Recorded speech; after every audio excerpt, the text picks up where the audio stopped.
Donc hier on en était là, on avait donc défini ce qu'était l'erreur avec ce truc-là, donc on dit que c'est un soustracteur.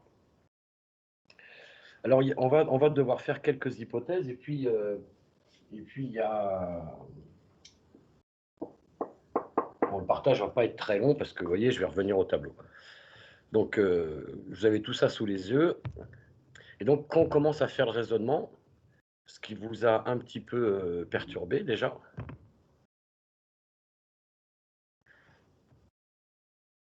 c'est bon, vous voyez bien le tableau. Ce qui vous a un petit peu perturbé, c'est que dès qu'on réfléchit un petit peu, eh bien, on trouve qu'il y a quelque chose quand même qui ne fonctionne pas trop.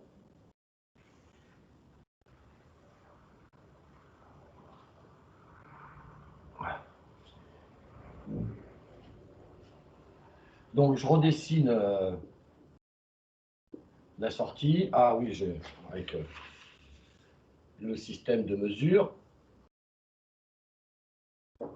Là, le système que l'on veut contrôler. On dit le système que l'on veut asservir. La consigne. L'erreur, qui est ici, donc qui est égale à la commande du système. Voilà, la sortie, et puis ici, la grandeur de mesure. Là, c'est le système de mesure, le dispositif de mesure. Bon, voilà, je l'ai redessiné. OK. Alors, comme vous avez vu sur le PowerPoint, j'ai parlé d'hypothèses, de principes, donc on va parler un peu de tout ça. Et puis, bon, surtout, on va se baser sur un exemple. Et puis, il y a un certain nombre d'hypothèses, effectivement, à considérer. Quand je dis hypothèse, ça veut dire des choses qui sont un petit peu à faire attention, à considérer en premier lieu avant de faire un asservissement, si on ne veut pas que ça parte en vrille. Et puis donc, et on va discuter de tout ça via l'exemple de la voiture, comme on a déjà vu tout à l'heure hier, l'asservissement de vitesse d'une voiture. Alors, on va donner des valeurs numériques qui sont vraiment juste des exemples numériques. Après, vous embêtez pas, parce que j'anticipe les questions ou les interventions de quelques-uns qui pourront dire « Ah, mais j'ai pas compris, pourquoi on met ça ?» C'est juste, je vais prendre des exemples numériques. Et après, comment techniquement est-ce qu'on arriverait à faire ça? C'est un autre problème. Et si vous le voyez, si vous imaginez pas comment on pourrait le faire, bah, faites-moi confiance, on pourrait y arriver. Donc, je vais considérer le système. Et puis, on va dire, donc, notre voiture. La commande, on a dit que c'était l'accélérateur. Et comme valeur numérique, je vais supposer qu'il a une amplification de plus 2. Alors, je mets fois plus 2. Enfin, fois 2. Et pas fois moins 2, si vous préférez. Donc, je vais le noter plutôt comme ça. Il a une amplification de 2.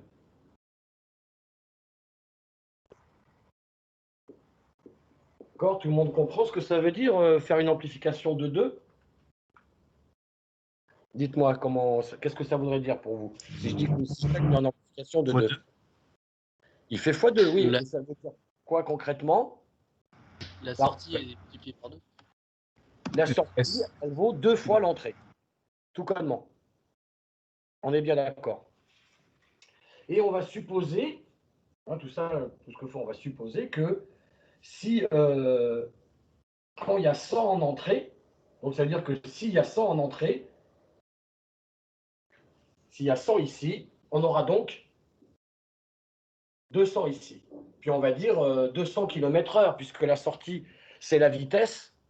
Attention, ce ne sera pas toujours comme ça, j'insiste, c'est un exemple pour parler un peu plus. Donc, et puis le 100 ici, on pourrait l'interpréter comme dire 100% de l'accélérateur. D'accord? Vous comprenez l'idée? Et ce qui veut dire que si, quand j'appuie à 100% sur l'accélérateur, donc quand j'appuie à fond sur l'accélérateur, ma voiture elle roule à 200 km/h, ça me dit bien que quelque part, j'ai un rapport de 200. Bon, avec une unité bizarre, hein, parce que le 2, ça veut dire que ça serait des, des kilomètres-heure par pourcentage. Bon, on s'en fout, c'est un coefficient multiplicateur. Et puis là, on va supposer aussi que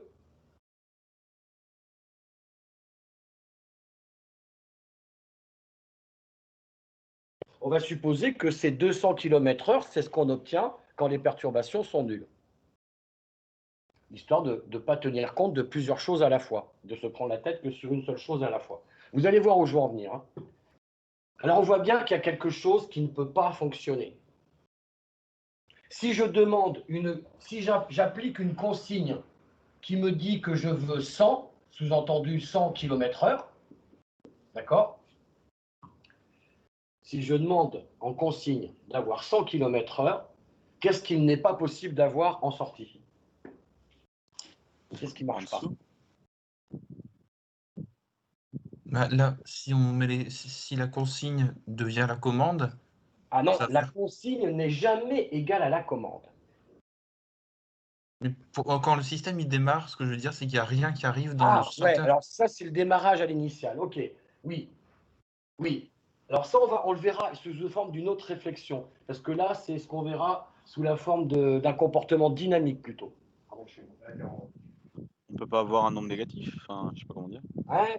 Non, alors, si je demande 100 km/h et que mon asservissement, mon contrôle de système, il va nickel, ça suppose qu'en sortie, je m'attends à avoir 100 km/h, n'est-ce pas? Ouais. Un système qui permette de mesurer si la mesure qu'on fait est bien de 100 Bon, km/h. J'ai un système qui mesure ces 100 km/h et on va faire tout bêtement, il me dit je suis à 100, sous-entendu km/h. Ouais. Du coup, dans la commande, il va y avoir 0. Et voilà. Et du coup, ici, je vais me retrouver avec 0, sous-entendu 0% d'accélérateur. Et si j'appuie pas sur l'accélérateur, que fait la voiture? Elle roule pas à 100. Elle démarre pas. Elle avance pas. Oui. D'accord. Elle peut pas être à 100 km/h si j'ai 0. Ouais. C'est logique. Et si ma voiture est à 0 km/h, ici j'aurai 0 et ici j'aurai 100%. Ma voiture accélère à fond. Ouais. Et s'il n'y a rien. Un système qui maintienne en fait. S'il n'y a rien qui se passe, je vais être à 200 km/h. Mais si je suis à 200 km/h, ici je vais avoir du 100, 200, et ici je vais avoir moins 100. Ce qui n'est pas logique. Ce qui n'a pas de sens. Moins 100, ça ne veut rien dire en plus. Vous voyez la cohérence? Il n'y a qu'un seul truc qui est possible. Enfin, il n'y a qu'un seul truc qui est sûr. Ce qu'on appelle un état d'équilibre. Parce que vous voyez que là, quand je cherche à raisonner ce qui se passe, à chaque fois que je fais le tour de ma boucle, je retombe sur quelque chose qui n'est pas la valeur qu'il y avait avant. Pigé? Oui. Il n'y a qu'une seule série de valeurs où je suis sûr que je suis dans un état d'équilibre. Lequel, tout simplement, si je demande une consigne nulle, que ma sortie est nulle, ma mesure est nulle, mon erreur est nulle, et si mon entrée de commande est à 0%, ma voiture est à 0 km/h, elle est à l'arrêt. Vous voyez, là c'est bon. Hein, c'est plutôt, si là, d'un coup, ma consigne, je passe de 0 à 100 km/h, enfin, à une consigne, à un ordre de 100, que va-t-il se passer? C'est-à-dire, quand je dis d'un coup, ça veut dire, en fait, vous voyez, je suis à 0 de demande, et d'un coup, je passe à 100. Quelque part, qu'est-ce que je fais? J'envoie Un échelon. un échelon. Logique. Bon, sauf que, quoi qu'il arrive, quel que soit le point d'équilibre qu'on va obtenir, ma voiture, elle ne va pas passer instantanément de 0 à une certaine vitesse. À l'instant où je passe de 0 à 100, on est bien d'accord que ma voiture, elle va continuer pendant au moins un petit moment, enfin, avec son temps de réaction, elle va continuer à être à 0.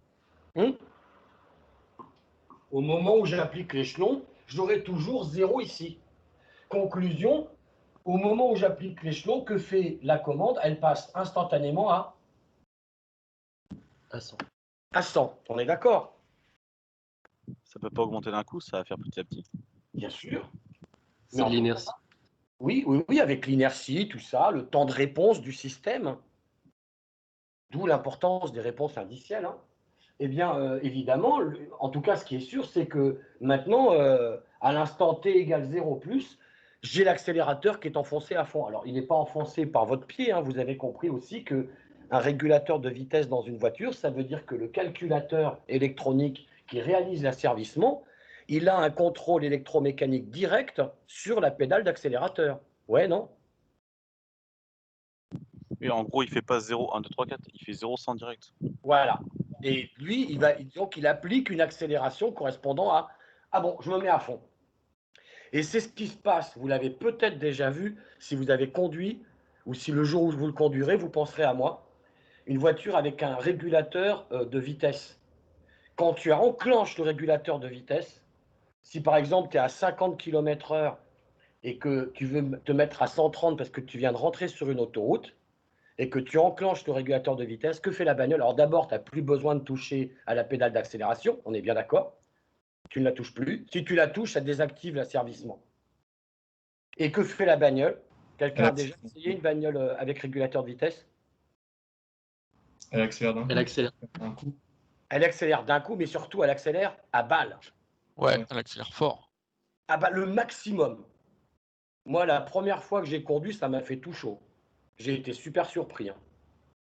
Ouais, quand je m'engage, qu'on veut apprendre de la vie, bon, bah, tu mets du gaz, tu vois, tu laisses prendre la voiture, tu lui mets pas tout ce qu'elle peut donner. Ah, mais là, le régulateur, lui, il donne le maximum. Il y va, mais à fond. Et ça surprend, hein. La bagnole, bon, elle te tire, mon gars. Puis dès qu'elle arrive à 130, pouf, ça arrête d'accélérer. On est d'accord? C'est ce qui se passe. Pourquoi ça va se passer comme ça? Observons. Alors là, ça va pas bien marcher encore. Alors, qu'est-ce que ça veut dire du coup maintenant? Si j'accélère à fond, ça veut dire, comme vous m'avez dit, que la vitesse, elle se met à... Elle était à 0, elle ne passe pas instantanément à une certaine vitesse, mais elle se met à augmenter. D'accord? La petite flèche comme ça pour symboliser que la vitesse augmente. C'est-à-dire, sur mon petit dessin, elle était à 0, elle se met à augmenter. Oui? Ça va toujours? Oui. Quelle est la conséquence de cette augmentation? Parce que vous voyez qu'en fait, à chaque fois qu'il se passe quelque chose sur la sortie, il y a une influence de la sortie qui vient se répercuter sur la commande. Mais du coup, la commande diminue. On a la commande à baisse, c'est ça? Et bien sûr, puisque ici, la mesure augmente, puisque la vitesse augmente, du coup, ici, la vitesse, la commande, elle baisse. Ouais. Donc, on va avoir une commande qui va devenir plus petite que 100%. Si la commande baisse, ça veut dire qu'on accélère moins fort. Ça veut dire qu'ici, on prend de la vitesse de moins en moins vite. Oui. La vitesse augmente de moins en moins fort. Vous voyez ou pas? Ouais. Oui. Donc là, ça augmente moins fort. Donc là, ça diminue encore, mais ça diminue moins vite. Mais ça continue à diminuer. Donc ici, ça continue à prendre de la vitesse de moins en moins. Vous voyez où je veux en venir? On dirait que Bon. ça va faire une courbe un peu à la logarithme. Il y a une courbe en grimpée exponentielle. Ça grimpe très fort et puis ça grimpe de moins en moins vite jusqu'à atteindre une valeur constante. Là, j'ai dessiné quelque chose qui ressemble trait pour trait à la réponse indicielle d'un premier ordre. Oui. Oui. Et on verra qu'effectivement, quand on fait des modèles, c'est très vite comme ça que ça se comporte. Et puis là, ce que j'ai fait avec mes petites flèches, bien forcément, fatalement, à un moment, la vitesse va atteindre un plafond. Du coup, la commande, elle ne sera pas arrivée à 0, évidemment, mais elle aura arrêté de diminuer, elle se sera stabilisée, et ma vitesse va arrêter d'accélérer, elle va se stabiliser. Voilà donc comment ça va se comporter d'un point de vue dynamique. Mais ma question, et là je vais vous laisser quelques secondes pour réfléchir, et puis allez-y, hein, dites le maximum de conneries, c'est formateur. Ma question c'est, eh bien on voit bien, on a vu tout à l'heure qu'en augmentant l'accélération, je ne peux pas avoir 100 km/h ici. Vous êtes d'accord? Ouais. Oui. Si j'ai 100, j'accélère plus. Et pour que j'accélère, pour que là je ne sois pas à 0%, qu'est-ce qu'il faut? Il faut que la mesure, elle soit inférieure à 100. D'accord? Si là j'ai plus petit que 100, la différence me donnera un nombre positif non nul, qui va faire que la voiture, elle a bien une certaine accélération, donc elle peut rouler à une certaine vitesse. Ouais, c'est bon?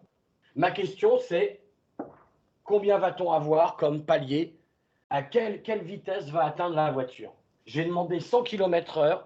On a bien compris qu'elle ne peut pas atteindre 100 km/h et que pour qu'il y ait une commande où il reste un pourcentage d'accélération, je dois atteindre une vitesse inférieure à 100 km/h. Je vais atteindre une vitesse inférieure à 100 km/h. Et ici d'ailleurs, quel pourcentage d'accélération aura-t-on pour cette vitesse atteinte? Voilà.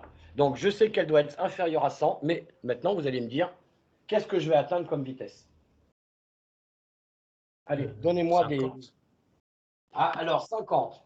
Alors si ici je suis à 50, ouais, d'accord. Là je suis à 50. Ma commande elle vaut donc 50. Et comme lui il fait x2, ça veut dire que je serai à 100. Vous pigez ou pas? Ouais. Ça va pas. Ça ira quand j'aurai un équilibre. C'est-à-dire que quand j'ai une valeur, la valeur influence l'entrée qui donne la même valeur. Vous avez pigé? C'est ça une boucle. Hein? Alors, ça ne peut pas être 50. Alors, pourquoi Simon, tu me réponds 33? 33 ici? Alors, si là, il y a 33, d'accord. Alors, regardez, refaites le truc. Ici, ma sortie est à 33. Là, il y a 100. Là, il y a 33. 100 moins 33 égale 66. 66 fois 2 égale 132. Non, c'est pas bon. Je ne retrouve pas la même valeur. Un truc entre 65 et 70. Ouais, j'aurais dit le même. Pourquoi entre 65 et 70? Parce que 65, ça va pas, puisque si on met 65, après, l'itération d'après, ça fait 70. Et si on fait 70, l'itération d'après, c'est Alors, si on fait 60. Oui, oui, faisons-le comme ça. Là, on aurait 35. Là, du coup, multiplié par 2, on passerait à 70. Si là, je suis à 70, là, ça fait 30. Multiplié par 2, on est à 60. Ouais. Alors, je vous donne la réponse. Du coup, c'est 66, non? Bah oui. Si là, j'ai 66, là, j'ai 66. 100 moins 166 égale 33. Bon, je vous épargne 66,6666, hein, d'accord? 33 fois 2 égale 66.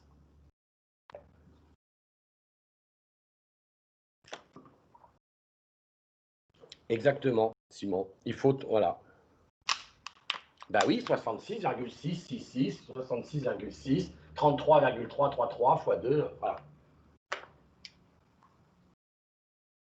D'accord? Comment vous avez trouvé ça? À l'intuition, n'est-ce pas? Ouais, réfléchissant ça aussi un peu. Bah non, monsieur. Si on a le système qui multiplie par 2, ça veut dire qu'au total, on est en tiers et qu'on a un tiers à la commande. Donc à l'intuition, à la logique. Un petit peu quand même, mais en Ah oui. calculant. Parce que si là je vous mets 5, si le système il a une amplification de 5, alors? Eh oui, c'est pas évident. Et on va arrêter de se prendre la tête. Parce que justement, c'est ce que va nous permettre de démontrer un petit calcul qu'on va faire dans le cours aujourd'hui, qui va nous permettre de trouver ce point d'équilibre. Mais ce que montre cet exemple, outre la dynamique et les choses que l'on a observées, c'est que eh bien, quand on demande dans l'état actuel des choses, tel qu'on l'a fait là, avec le système qu'on a observé dans ce cas particulier, et de toute manière générale avec le système tel qu'on l'a représenté pour l'instant, eh bien, on voit bien qu'en fait, on ne peut pas avoir en sortie la valeur qui a été demandée au niveau de la consigne. D'accord? On va en parler aujourd'hui, c'est ce qu'on va appeler la précision.